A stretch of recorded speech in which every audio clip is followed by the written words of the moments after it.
The Tomorrow People is a 2013 to 2014 sci-fi show that aired on the CW. And I'm not gonna lie, when this series first started, oof, was it not very good at all. But I had a good feeling, and as the season continued, I'm not gonna lie, it got pretty damn awesome. But sadly, it didn't get a second season, so it left on a cliffhanger, and, well, unfortunately, not enough people agreed with me, so it got canceled, which is why today we're going to give it its chance to shine. But I'm doing the review. I'm reviewing what I said I was going to do. The Tomorrow People, the show about teens who get science fiction-y type powers, and there's a villain whose origins and stuff don't really make any sense, and that's not what I'm reviewing. Well, what the hell am I reviewing? Tokyo ESP? What the hell is that? Teenagers who develop sci-fi powers, and there's a villain who doesn't really make a lot of sense, and how is that any different than this? Okay, let's just get this over with. Cue title scene!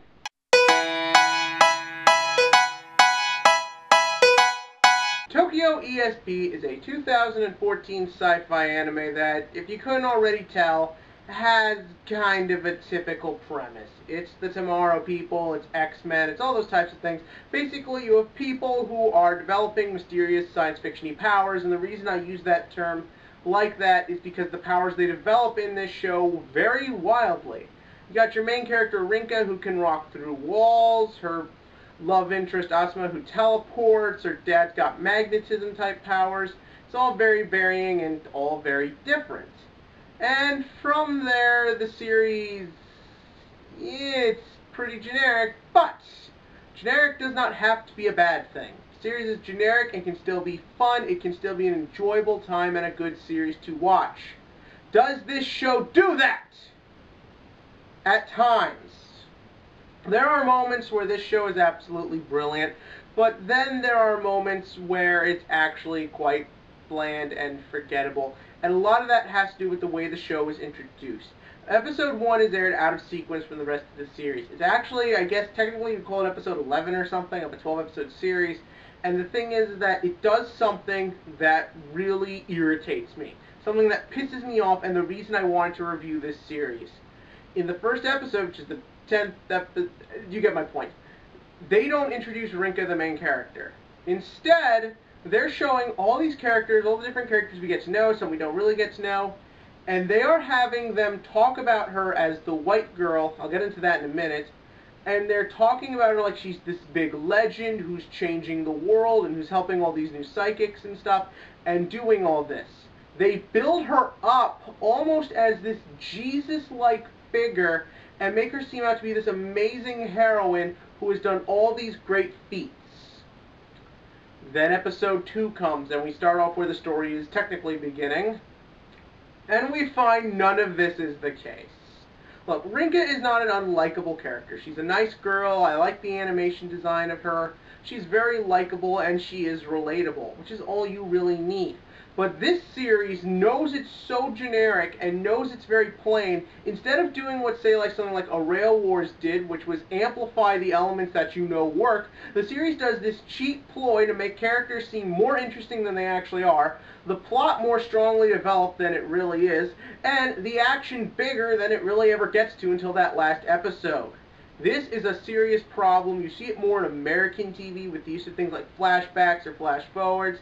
But the thing is that when you do this, it cheapens the rest of the plot. Because even if you're someone who's okay with it and doesn't really fall for the trick, you're still going to just find it bland and generic, which is what we have here. Instead of spending the time to make it a great script, make the characters solid and memorable, they just decided to half-ass it. And that's really the big tragedy of this series.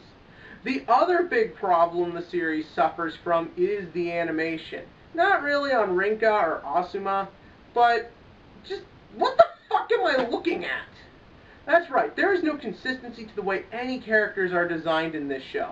There's no universal logic, no pattern setup, and you need that, especially in anime where characters can have blue hair or giant green eyes or shit. And the thing is that all that's fine so long as you establish that's the universe we're in. For example, Yu-Gi-Oh! I have no problem with the protagonist having Christmas jizz hair. because we've established in the universe of Yu-Gi-Oh! That's just the way people look. But here, when you're playing characters off to look just like normal, everyday, or at least reasonably realistic people, and then you include this, it just acts to confuse everything, and it's distracting.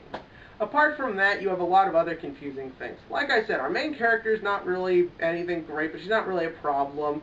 Her love interest in the show is probably the best and most interesting character in this. He's very likable, very cool, he's got a fun backstory, and you do buy and care about his drama by the end of it.